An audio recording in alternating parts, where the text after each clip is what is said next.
But to get right in, could we just dial back and could you tell me about your first ever expedition? Why Gosh, did you go? yeah. What did you learn? Well, it was a long time ago. So 2001, I was 23 years old when it happened. I mean, the planning started happening probably a year, 18 months before that. At that time, my early 20s, I had no idea that this could or would become a career. It just wasn't even on my radar. And I loved the outdoors. I grew up in the southwest of the UK. I'd always loved, even as a kid, loved hill walking, eventually sort of graduating to the mountains and skiing in the snow, rock climbing, kayaking, mountain biking. I always loved the outdoors. So, and I grew up, as a kid, really inspired by stories of exploration, adventure, people doing pioneering things, and not just like Edwardian era, Shackleton, Scott, Amundsen, Nansen, that kind of thing, but also space. I was a geek as a kid. I loved science fiction. I loved watching the news, the space shuttle flights going up and building the International Space Station. So I often think in a peculiar way, these expeditions might have been a relatively low budget way of experiencing what it might be like to be an astronaut. It's about as close as I might get, I think. Who knows? But the first expedition was 2001.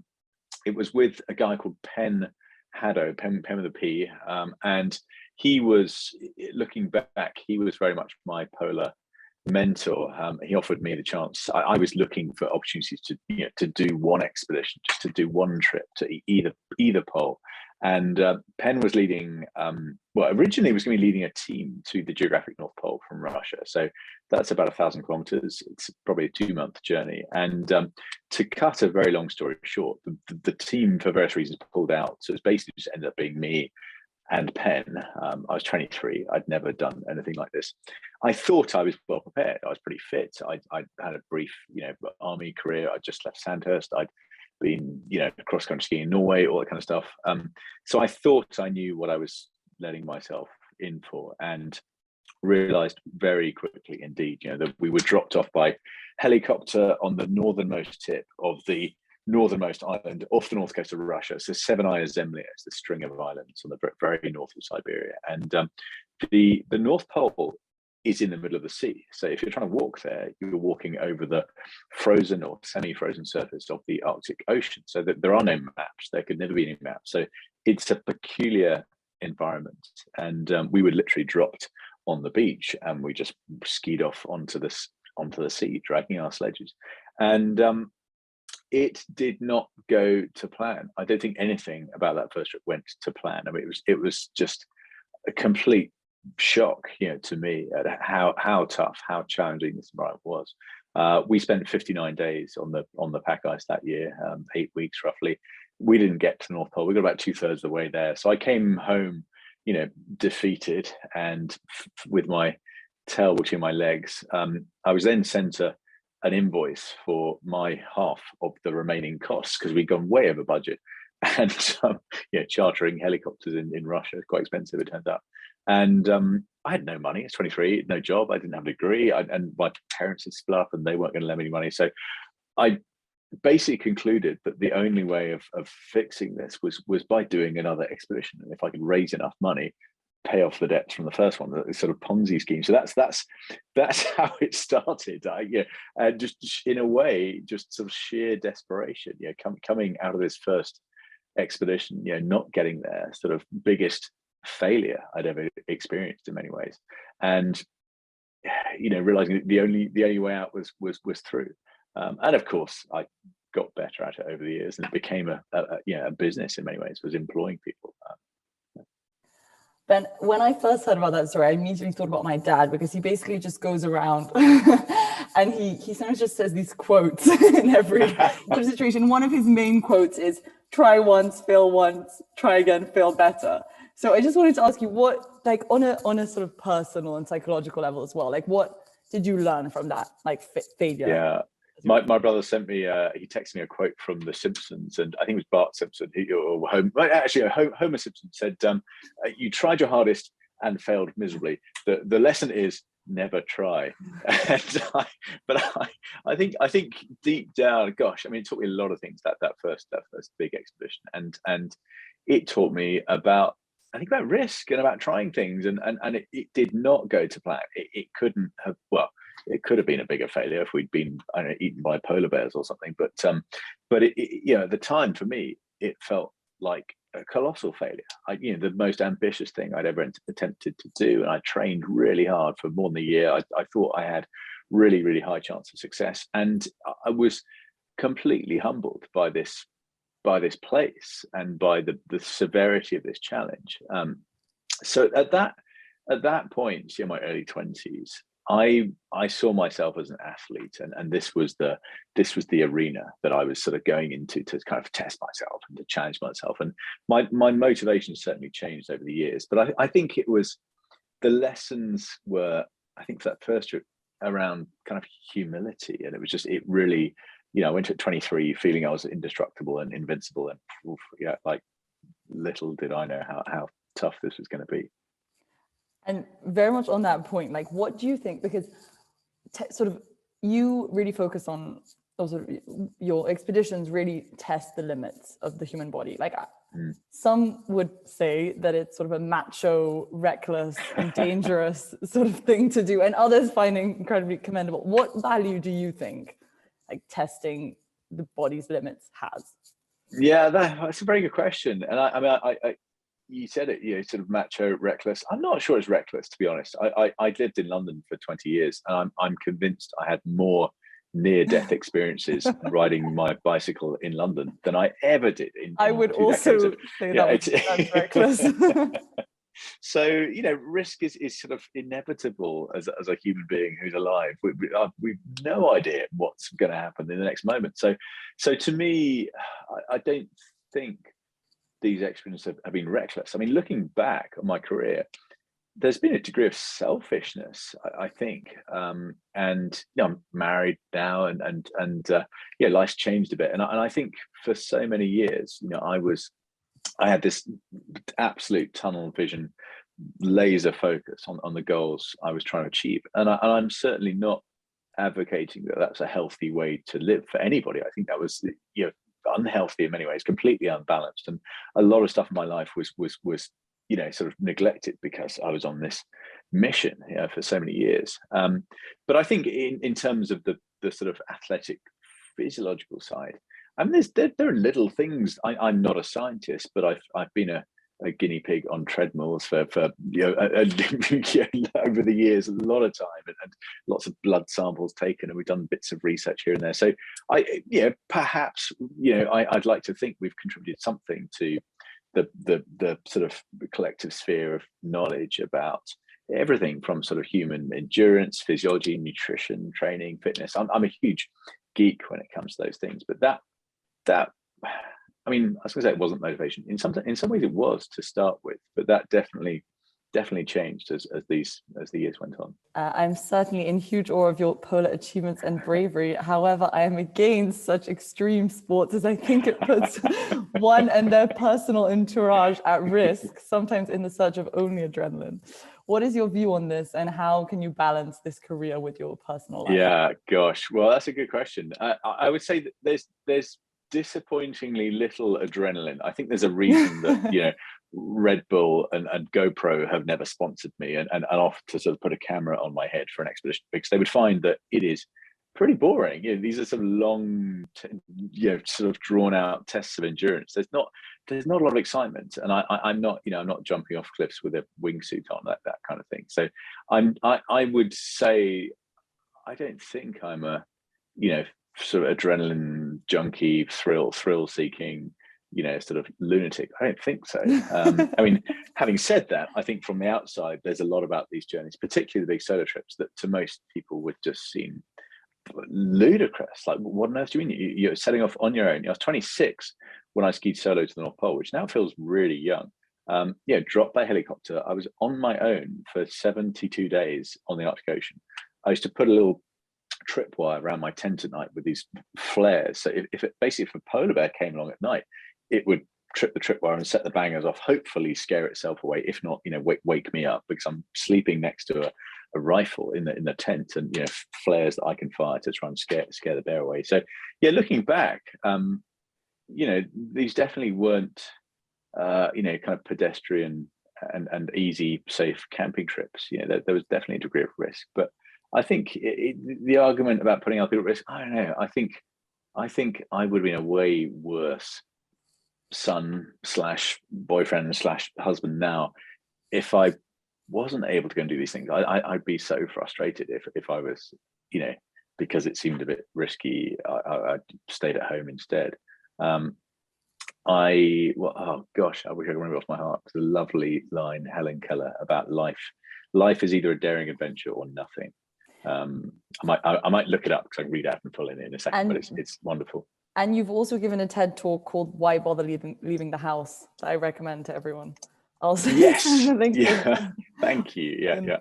But I love that you've said that it's sort of more about endurance, which I think that if we reframe it in that sort of understanding, it's definitely the case. What have you learned about endurance, and what do you say in your brain, for example, when you're alone on these solo expeditions? Like, how do you keep yourself going? What's going through your head, basically?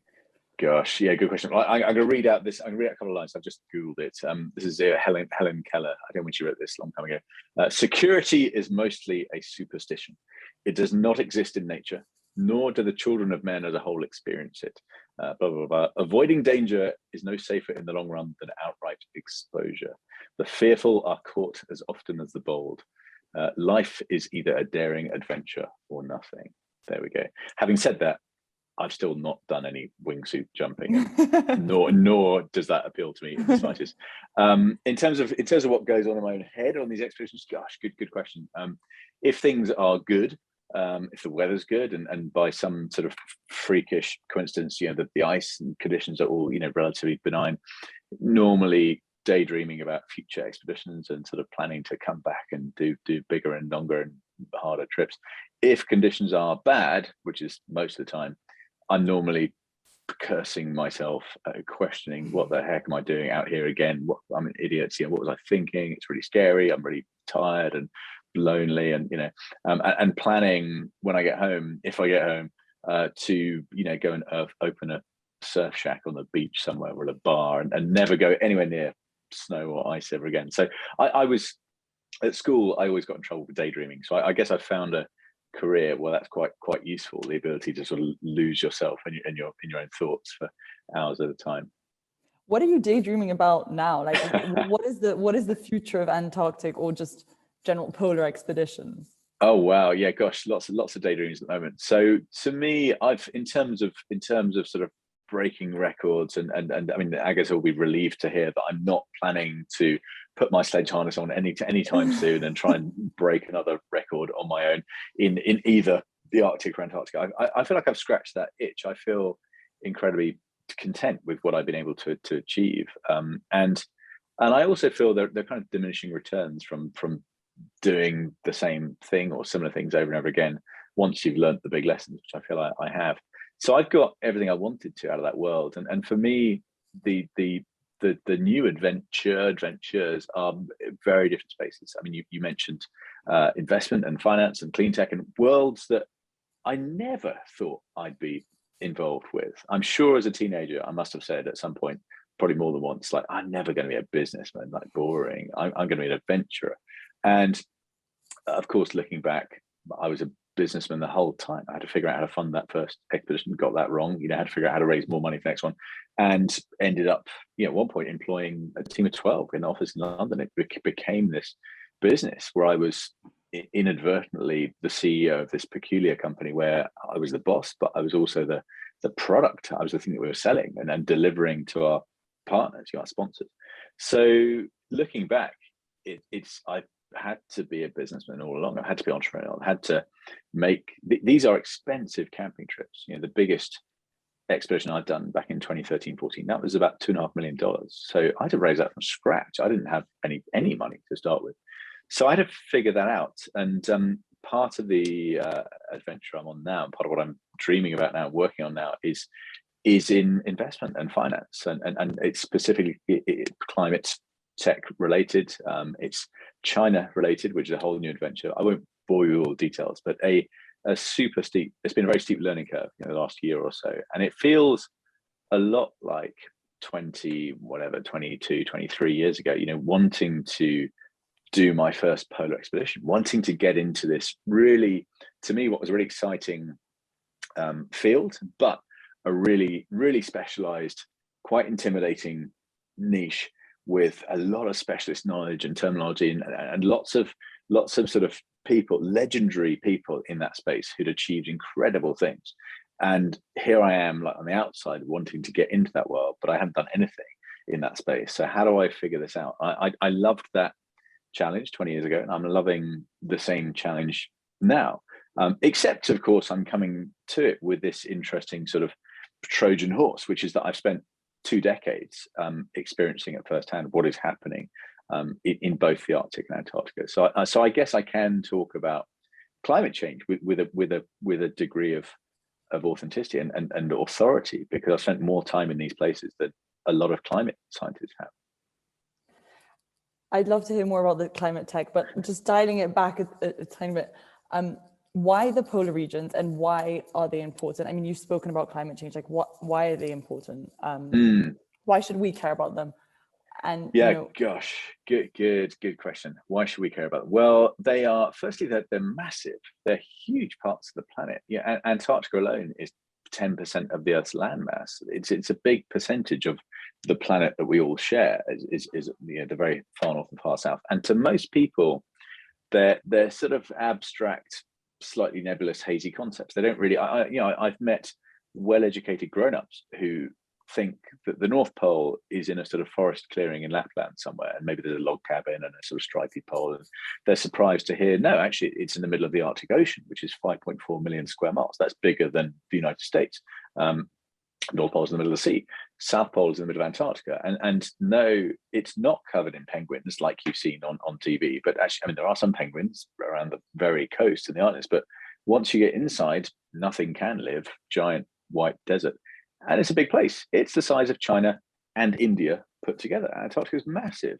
And so I think, first of all, the sheer size of these regions, and therefore the consequence to all of our lives. If you think of Antarctica alone, the amount of glacial ice, freshwater ice that's frozen, locked up in Antarctica, the number is 26.5 million gigatons. What the heck's a gigaton? So a gigaton is 1 billion metric tons. So these are big numbers. So how can we understand that number? Well, if you Google for how many human beings are alive on the planet right now, Google will tell you it's 7.8, 7.9 billion of us humans right now.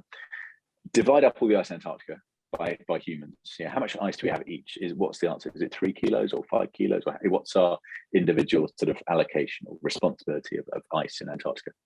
The answer is 3 million tons of ice for every human being on the planet. We each got 3 million tons.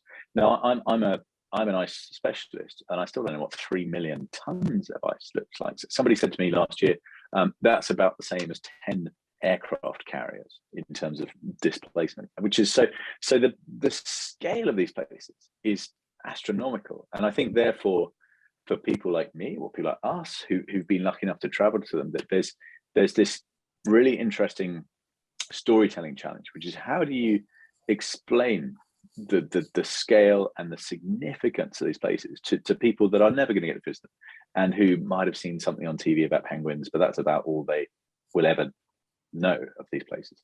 So how do we tell that story? So I think, firstly, we should care about them because they will affect all of us, and they probably are affecting all of us already. Secondly, I think, aside from the sort of deeply alarming, the way the climate is changing very quickly, and that seems to be accelerating in the polar regions, I think there's also a flip side. There's a really, really inspiring story that Antarctica tells us, which is about human collaboration. Nobody owns Antarctica. It is the largest nature reserve on the planet, and it's governed remarkably well by humanity. It's governed by an international treaty. 54 nations, I think, have signed it now. So there are no claims of sovereignty. Nobody owns it. No one can own it. No drilling, no mining, no exploitation, no litter. It's never had a war. It's the only continent that's never had a war. So to me, the really inspiring, exciting thing about, one of the inspiring, exciting things about Antarctica is if you're lucky enough to arrive there one day, there's no border control. no one checks your passport when you step off the icebreaker or the aircraft or however you arrive there, because nobody owns it. So the things that humans so often waste so much time fighting about, identity, nationality, patriotism, borders, immigration, they don't matter in Antarctica, because you're just a human being in a place where it's difficult for human beings to survive and operate. So you have to collaborate. You have to get on with the other human beings you're there with. And what it says in your passport doesn't matter down there anywhere near as much as it matters everywhere else. So to me, there's a really inspiring message about humanity and the fact that actually we're all sharing this planet together. We all share common DNA. There's less genetic diversity in the entire human race than there is in chimpanzees. Any two chimpanzees are more different than any two humans chosen at random. Like we know that. That's not my opinion. That's facts. That's provable science. So I think, if you zoom out far enough, we all share common ancestors. We're all sharing the same bit of rock, hurtling around the sun at 26,000 miles an hour, 29,000, whatever it is. That's a pretty amazing adventure. Like, can't we all get on a bit better, because we've got some huge collective challenges to figure out here. So to me, Antarctica is like the one place on Earth where that is happening already. So you, sort of, because of all the expeditions you've been on, are one of sort of Antarctica's biggest storytellers. And how can we support you? And also, I asked I completely agree with you about sort of storytelling in Antarctica, and whether it's about history or the science happening there, or just all the lessons we can learn, even the sort of the conservation. How can, and I asked one of the speakers that we talked to before, and he gave us also a list of organizations that we could follow. Do you also have any other organizations that you recommend? Oh, wow. Gosh, yeah.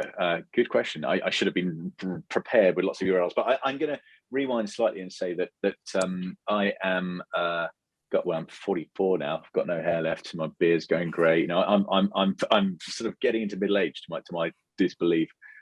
My brother's a teacher, has been his entire career, and he has said from the day he started teaching, his experience was that young people learn best from other young people, and they in his experience have become increasingly cynical and skeptical consumers of what adults are telling them. And you've only got to look at the news or social media or politics to understand why that is the case. And I can absolutely see why most young people feel let down by our leaders, quote unquote, because I do too. So I'm now getting to the age where young people aren't going to listen to me so much anymore. So one of the things I want to do in the years to come is to start taking groups of young people to these places, to the Arctic and to Antarctica. Now, we can't hope to send every school kid to these places to see at first hand what's going on. But my theory is, if we can put together small teams of young people and empower them to be storytellers, and to share the story of these places with their peers in the media that they use and the language they use, and perhaps to select teams, have a young photographer, young filmmaker, probably a young TikToker these days, whatever it is, young artist, young poet, musician, and just to use these different media to tell the story of these places. I think that's a big part of my focus now, and the next chapter for me. And I think humans, we're narrative creatures. I don't think humans are ever inspired by data. We're inspired by stories. So I'm not saying data doesn't matter, but I'm saying that the data needs to be converted into a story that is compelling and engaging and inspiring. And I want to be part of enabling young people to do that. So that's a big part of the mission that I'm on. Beyond that, in the UK, I support a wonderful charity called British Exploring, or British Exploring Society, who take young people on expeditions. Zooming out slightly, there's also a wonderful Canadian headquartered but global organization called Students on Ice. So I'm working with both of those, and they, I hope, will both be part of this grand plan to start taking young people on these sorts of expeditions. And that brings us perfectly onto a topic that we have been debating all afternoon. We've just come back from a trip to Antarctica, and we've been sort of primarily tourists what is your opinion on Antarctic tourism? And do you think, I mean, when you think about all the negative things that we could bring, you know, what makes Antarctica so wonderful is it is one of the only untouched places on Earth. Is telling a story when you come home good enough of a reason to go? Gosh, yeah, good question. Is telling a story come home good enough reason? Probably not. It's and this of course is the sort of the, it's a really difficult conundrum, and I certainly can't recall ever meeting a passionate environmentalist, conservationist who isn't well traveled. So, and you know, conversely, my brother starting his teaching career in London at some of the toughest, you know, worst performing state secondary schools in Greater London, was routinely teaching geography to teenagers who'd never left that bit of London. They'd never seen a hill or a valley. So he was trying to teach them glaciology, and it was just like sort of abstract. He might as well have been teaching algebra. It was just theory to them. They had no literal physical connection with the natural world. And I remember talking to him, this was years and years ago, early on in his career. He's in the Swiss Alps now, other end of the spectrum. But he was talking about how difficult he found it, trying to engender this sort of sense of stewardship and care about the natural world in teenagers who had no engagement with it. So and there was a lovely line. Sir David Attenborough said something about, it was something like, no one will protect what they don't care about, and no one will care about what they've never experienced or seen.